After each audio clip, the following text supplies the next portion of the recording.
أعوذ بالله من الشيطان الرجيم بسم الله الرحمن الرحيم السلام عليكم ورحمة الله وبركاته الحمد لله الحمد لله الذي هدانا لهذا وما كنا لنهتدي لولا أن هدانا الله أشهد أن لا إله إلا الله وأشهد أن محمدا عبده ورسوله اللهم صل وسلم وبارك على سيدنا محمد وعلى آله وصحبه أجمعين رب اشرح لي صدري ويسر لي أمري واحلل عقدة من لساني يفقه قولي سبحانك لا علم لنا إلا ما علمتنا إنك أنت العليم الحكيم.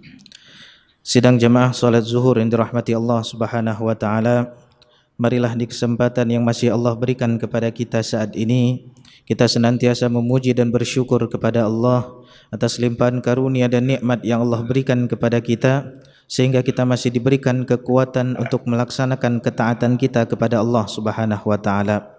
Salat beriring salam senantiasa tercurahkan kepada junjungan kita baginda Nabi besar Muhammad sallallahu alaihi wa alihi wa sahbihi wasallam beserta para keluarga dan sahabat-sahabatnya yang telah membawa kita umatnya dari zaman jahiliyah kepada zaman Islamiyah. Sidang jemaah dirahmati Allah Subhanahu wa taala, pada kesempatan ini izinkan saya menyampaikan sebuah hadis yang sangat singkat yang hanya terdiri dari dua kata saja. Namun baginda Rasulullah sallallahu alaihi wasallam mengatakan, barang siapa yang betul-betul bisa mengamalkan nasihat yang singkat tersebut, itu akan dimasukkan ke dalam surganya Allah Subhanahu wa taala. Hadis tersebut diriwayatkan oleh Abu Hurairah radhiyallahu an, ketika beliau mengkisahkan tentang seorang laki-laki yang bertanya kepada Rasulullah. Laki-laki tersebut bertanya kepada Rasulullah, "Ya Rasulullah, ausini." Wahai Rasulullah, tolong nasihati aku. Kalau kita ingin mengetahui lebih dalam bagaimana nasihat yang diinginkan orang tersebut, tentu di dalam ilmu hadis ada yang namanya jam'ur riwayat, dikumpulkan riwayat-riwayat yang serupa untuk diketahui bagaimana nasihat yang diinginkan oleh laki-laki tersebut. Rupanya dalam riwayat lain disebutkan secara gamblang dan jelas bagaimana nasihat yang diinginkan oleh laki-laki tersebut. Laki-laki tersebut bertanya kepada Rasulullah, "Ya Rasulullah, alimni syai'an wa la tukthir alayya." Wahai Rasulullah, tolong ajari aku sebuah perkara, namun jangan terlalu panjang, jangan terlalu banyak, sedikit saja. La'alli a'ih, mudah-mudahan aku betul-betul faham dan dapat mengamalkan nasihat singkat tersebut. Dalam riwayat lain Rasulullah ditanyakan, "Dullani ala amalin yudkhilunil jannah." Wahai Rasulullah, tolong tunjukkan kepadaku perkara, sebuah amalan yang mana kalau aku kerjakan amalan tersebut akan memasukkan diriku ke dalam surganya. Maka dari banyak pertanyaan tersebut, dari berbagai macam riwayat tersebut, Rasulullah menjawab hanya dengan dua kata saja. Apa kata Rasulullah? La taghdab. Faraddada dzalika miraran wa qala la taghdab. Rasulullah cuma menjawab, jangan marah. Kemudian diulang-ulang oleh Rasulullah jangan marah tersebut, sehingga orang-orang pun tahu bahwasanya amalan yang singkat yang bisa memasukkan seseorang ke dalam surga kalau betul-betul mengamalkan adalah cuma dua perkara ini. Tentu kalau kewajiban-kewajiban yang diwajibkan atas kita sudah kita lakukan, yaitu menahan amarah. Dan memang benar di dalam Al-Quran pun disebutkan salah satu ciri orang-orang bertakwa yang dimasukkan ke dalam surga yaitu wal kadhiminal ghaidha, yaitu mereka yang mampu, yang suka betul-betul menahan amarah mereka. Sidang jamaah yang dirahmati Allah Subhanahu wa taala, kenapa menahan amarah ini memiliki ganjaran yang luar biasa? Para ulama pun menyebutkan bahwasanya jima'us syarr al-ghadab, yaitu punca dari segala kemaksiatan, kejahatan adalah marah. Perkelahian, permusuhan, pertengkaran disebabkan gara-gara marah. Bahkan perceraian pun disebabkan gara-gara marah. Peperangan pun kadang-kadang disebabkan gara-gara marah. Disebutkan di dalam sejarah ketika seorang Malikul Ghassan, salah seorang raja daripada anak kerajaan Romawi, ketika masuk Islam pada masa kekhalifahan Umar ibnul Khattab, orang yang merupakan orang yang mempunyai sifat angkuh, ketika masuk Islam beserta ratusan ribu para prajuritnya, orang tersebut pun melaksanakan tawaf. Ketika melakukan tawaf memakai pakaian ihram yang luar biasa bagus. Tanpa sengaja pakaian ihram tersebut pun terinjak oleh salah seorang yang ikut juga tawaf di belakangnya. Ketika tahu pakaiannya diinjak, apa yang dilakukan oleh raja ini? Marahnya bukan main, sehingga langsung membalikkan badannya dan mengayunkan tangannya memukul, menempeleng pemuda atau laki-laki yang tidak sengaja menginjak pakaian tersebut, sehingga hidungnya patah. Laki-laki tersebut tidak menerima karena dia lakukan bukan dengan kesengajaan, tidak sengaja. Dan kita ketahui ketika tawaf orang pun ramai. Maka laki-laki tersebut mengadu kepada sang khalifah yang dikenal dengan keadilannya, yaitu Umar ibnul Khattab. Ketika diadukan, maka Umar pun memutuskan untuk mengqisas al-anfu bil anfi, hidung dibalas dengan hidung. Maka Umar mengatakan raja ini akan dipukuli oleh Umar sehingga hidungnya juga patah. Mendengar apa keputusan Umar tersebut, raja ini geram dan marah. Apa katanya? Kalau engkau pukul saya, mengkisas saya, maka saya akan murtad. Umar pun mengatakan, kalau engkau murtad, engkau akan diperangi. Mengancam lagi, kalau saya diperangi, maka seluruh pasukan yang Islam bersama saya juga akan turut murtad. Umar pun dengan tegas mengatakan tetap akan diperangi. Rupanya raja ini mulai gentar. Karena tahu bagaimana kekuatan pasukan kaum muslimin, raja ini meminta beberapa waktu untuk berfikir. Sehingga diberikan oleh Umar ibnul Khattab. Rupanya apa yang dilakukan raja ini? Lari meminta perlindungan, pertolongan kepada Romawi.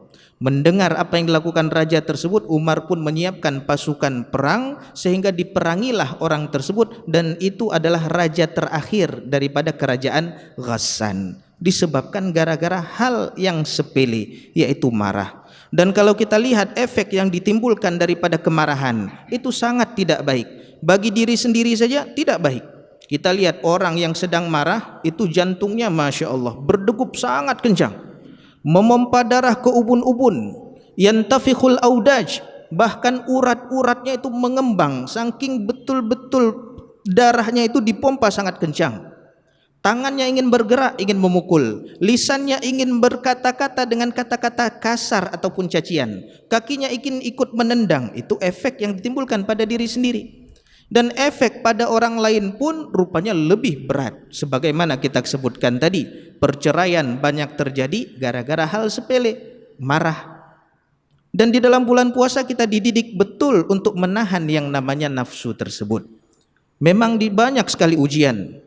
Antri panjang, tidak dipanggil-panggil, membuat kita emosi. Membawa kendaraan kadang-kadang disalip oleh orang, atau ada orang yang ugal-ugalan, kita pun emosi. Di rumah anak tidak ikut perkataan kita, istri tidak ikut perkataan kita, emosi. Begitu juga yang perempuan, yang istri punya keinginan tapi tidak ditunaikan, juga emosi. Banyak perkara-perkara yang membuat kita emosi tersebut. Namun apa makna yang dikatakan oleh Rasulullah, la taghdab, jangan marah? Padahal marah ini adalah sebuah potensi yang memang diciptakan, diberikan kepada setiap orang yang dilahirkan. Semua dari kita punya potensi untuk marah. Bahkan anak kecil pun itu punya potensi untuk marah dan bisa marah. Namun apa makna daripada la taghdab ini? Maka para ulama pun mengatakan ada dua maknanya. Yang pertama, la taghdab di sini maksudnya adalah kita disuruh menghiasi diri kita dengan sifat-sifat, sifat rendah hati, sifat tawadu, sifat lembut, sifat sabar, sehingga ketika marah ini tidak akan keluar ketika kita dikuasai oleh amarah. Susah untuk keluarnya karena memang kita dihiasi dengan sifat-sifat baik tersebut. Namun makna yang lebih condong para ulama mengatakan makna daripada la taghdab di sini yaitu janganlah ketika engkau sedang dalam keadaan marah engkau melakukan perkara-perkara yang mengundang murka daripada Allah Subhanahu wa taala.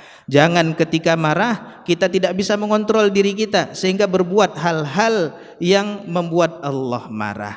Maka Rasulullah SAW pun mengajarkan kepada kita bagaimana cara kita mengendalikan amarah. Para ulama pun mengumpulkan riwayat-riwayat tentang bagaimana cara mengendalikan amarah tersebut. Ada 5 cara yang disebutkan oleh Ibnu Rajab Al-Hambali dalam kitabnya Jami'ul Ulum wal Hikam tentang bagaimana kita mengendalikan amarah tersebut. Cara yang pertama disebutkan oleh Rasulullah ketika di dalam hadis disebutkan istabba rajulani 'inda Rasulillah sallallahu alaihi wasallam wa nahnu 'indahu julus. Ketika itu ada 2 orang yang sedang mencaci di hadapan Rasulullah dan kami para sahabat duduk bersama Rasulullah. Wa kana ahaduhum yashtimu ghairahu mughdiban wa qad ihmarra wajhah. Salah seorang di antara kedua yang sedang marah tersebut mencaci saudaranya dalam keadaan merah dan wajahnya pun betul-betul memerah. Melihat keadaan tersebut Rasulullah mengatakan, "Innila a'lamu kalimah." Sungguh saya mengetahui sebuah kalimat. Lau qalaha, kalau orang tersebut mengatakan kalimat itu, la dhahaba anhu ma yajid, akan hilang apa yang sedang dirasakan orang itu. Apa kata Rasulullah? Lau qala a'udzu billahi minasyaitonir rajim. Cara yang pertama yaitu mengucap ta'awudz, meminta perlindungan daripada Allah Subhanahu wa taala dari godaan syaitan yang terkutuk. Cara yang kedua yang disebutkan oleh baginda Rasulullah sallallahu alaihi wasallam, idza ghadiba ahadukum falyaskut. Qalaha thalathan. Apabila salah seorang di antara kalian sedang dikuasai oleh amarah, maka hendaklah ia diam. Dan Rasulullah ulang nasihat tersebut 3 kali. Dalam riwayat lain, dawu ghaidhakum bisumti, obati marah kalian dengan diam. Maka orang yang dalam keadaan marah betul-betul dikuasai oleh amarahnya, jangan pernah sekali-kali mengeluarkan kata-kata. Karena kalau kata-kata sudah dikeluarkan maka ibarat bendungan yang bocor. Kalau bendungan tersebut sudah bocor, air tidak bisa dibendung lagi. Betul-betul akan keluar. Apalagi posisinya adalah orang yang benar. Susah sekali. Kalau memang sudah dalam keadaan marah, keluar kata-kata, sulit sekali dibendung. Apalagi orang yang kita marahi membalas dengan kata-kata lagi. Sudah. Itu tidak ada obatnya. Maka caranya diam, tutup rapat-rapat mulut. Karena kata-kata yang dikeluarkan ketika marah itu akan memberikan penyesalan yang luar biasa ketika kesadaran kita mulai datang. Ini cara kedua yang diajarkan oleh Rasulullah. Sedangkan cara ketiga disebutkan oleh Rasulullah sallallahu alaihi wasallam, idza ghadiba ahadukum wa huwa qa'im falyajlis. Apabila salah seorang di antara kalian dalam keadaan marah dan dia dalam posisi berdiri, hendaklah ia duduk. Wa in dhahaba wa illa falyattaji'. Kalau duduk sudah pergi marahnya alhamdulillah, tapi kalau duduk belum hilang amarahnya, falyattaji', maka hendaklah ia berbaring. Dalam riwayat lain, pegang bumi kuat-kuat. Jangan terbalik. Biasanya kita lagi marah duduk berdiri. Dia berdiri kita naik lagi ke atas. Nah, bukan seperti itu. Tapi bagaimana ketika berdiri marah, sadar kita, tahu kita sedang dikuasai amarah, maka duduklah.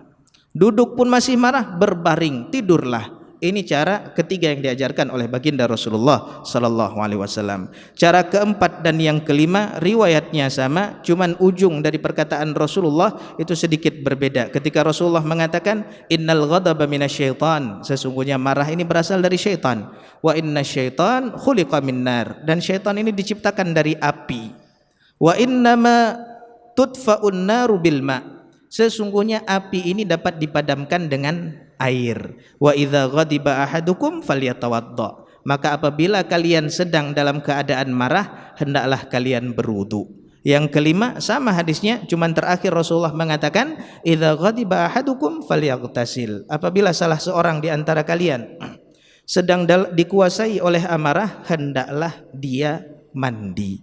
Ini 5 cara yang diajarkan oleh Rasulullah. Bukan berarti kita tidak boleh marah, namun kalau berhubungan dengan diri kita, maka sepatutnya kita bersabar dan betul-betul menguasai diri kita. Jangan sampai kita melakukan hal-hal yang mengundang murka Allah Subhanahu wa taala. Namun kalau perkara agama yang dinistakan, maka sesungguhnya marahlah. Pembelaan terhadap agama ini yang perlu kita ungkapkan. Sebagaimana Rasulullah sangat marah ketika ada orang yang meminta keringanan dari sebuah hukum yang telah ditetapkan oleh Allah. Ketika yang mencuri orang-orang lemah, langsung ditunaikan hukumannya. Namun ketika yang mencuri orang-orang besar, maka tidak ditunaikan. Apa kata Rasulullah? Walladzi nafsi biyadihi, demi jiwaku yang ada pada genggamannya, lau anna Fatimah binti Muhammad sarakat, kalau seandainya Fatimah anak Muhammad yang mencuri, laqata'tu yadaha, aku sendiri yang akan memotong tangannya. Di dalam keadaan marah. Begitu juga sebagaimana kisah sahabat yang ketika mengimami membaca surat yang terlalu panjang sehingga ada jamaah yang farak salat sendiri. Ini di tempat yang tidak diketahui bagaimana keadaan jamaahnya.